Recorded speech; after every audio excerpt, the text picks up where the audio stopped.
Being a leader in healthcare today is really hard. There are just so many demands. We're expected to do more with less. And I thought that 25 years ago. And I'm sitting here today saying we're expected to do even more with less.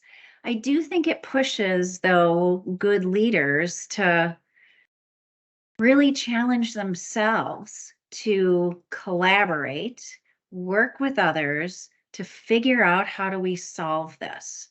I do think in my leadership journey, and I've worked with some great leaders in my career, I do think more than ever, really great leaders today recognize that we have to collaborate.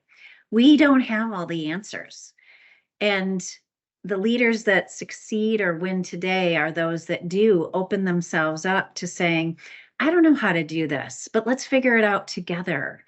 Kind of that leadership authenticity, I think is more important than ever today, where I do think leaders from 30 years ago, we were expected to solve everything and you just kind of suck it up and figured it out.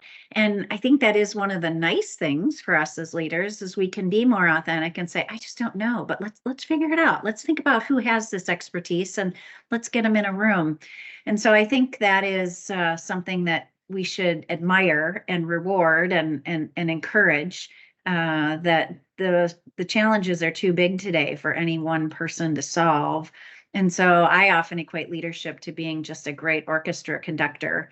I love going to the symphony. I love listening to orchestras. And a really good orchestra conductor knows when to bring the right instruments in at the right time, knows when to ask the trumpets to be quiet and when you want them to be louder, and when you need somebody to beat on the drums. And so that's an analogy I have loved over the last couple of years, because really good leaders don't have all the expertise, but they know how to make decisions. They are agile and they bring in the resources that help them solve a problem, make a decision, and move.